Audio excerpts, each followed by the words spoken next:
Unusual pero hindi illegal. Yan ang sinabi ng tumestigong dating branch managers ng Land Bank sa Day 10 ng impeachment trial ni Vice President Sara Duterte kahapon. Kaugnay sa pag-withdraw ng confidential funds ng Office of the Vice President at Department of Education. Balita natin ni Sandra Aguinaldo.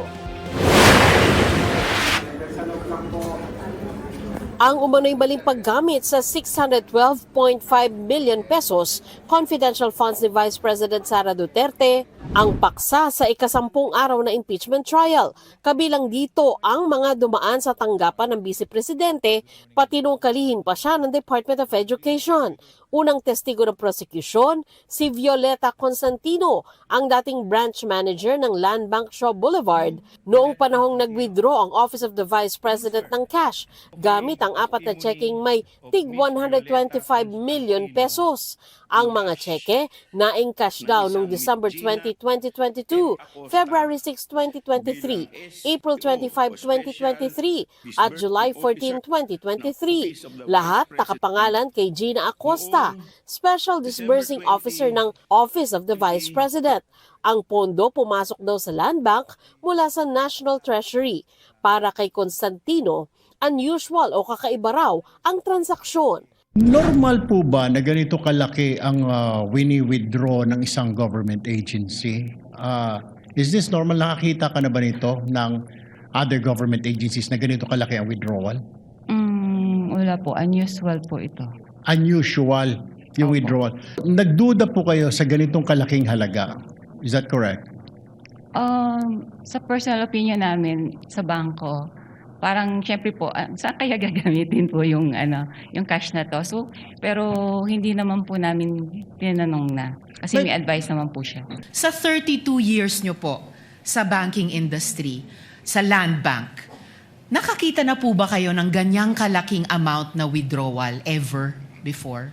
First time po. Usually po kasi kaya naging unusual para sa akin kasi cash po siyang kinukuha. Sa other, naman po is, kumbaga nag-issue po sila ng mga cheque sa yung disbursement po nila by checks po, hindi po cash. Pero sabi ni Constantino, lehitimo naman at hindi illegal ang transaksyon ng OVP. Hindi rin nila ito itinuring na kahina-hinala o suspicious. Supported naman po ito ng advice. So once po nakapasok na po sa system at funded naman po siya, okay na po sa amin yun. Hindi po siya suspicious. At lahat po ay legitimate. Yes, sir. Just because it's unusual, it doesn't mean it's illegal or whatever. Tama po ba? Wala naman pong illegal doon sa encashment po. Call. So ilang duffel bag po ulit? Mga 3 to 4 bags po. You should be approximate, precise kasi we're talking of impeachment of the Vice President dito. Hindi dapat yung parang kalkulasyon lamang. As much as possible. Opo, mga ganun, 4 bags. Okay, 4 bags. Punto ng prosecution, Tama, 4 na bag, pinaglagyan ng cash, 3 30 million at isang 35 million.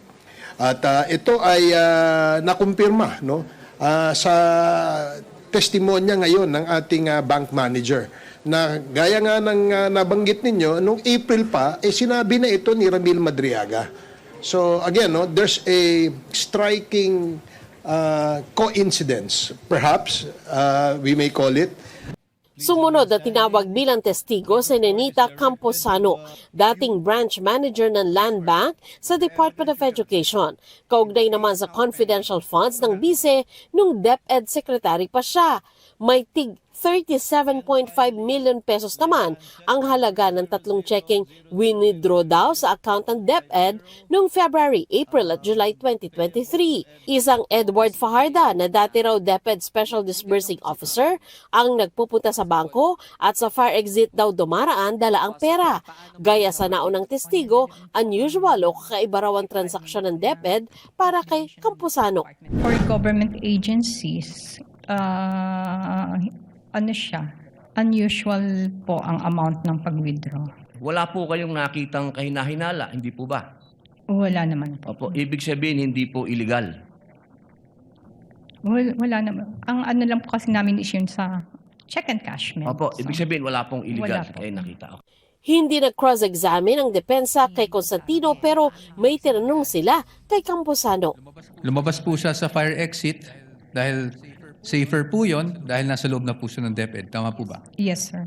No further questions, Your Honor. Sa susunod na linggo, itutuloy ang pagdinig. 3 witness ang ipapatawag. 2 sa kanila ay mula sa Commission on Audit at ang isa ay direktor ng House of Representatives. Sandra Aguinaldo nagbabalita para sa GMA News.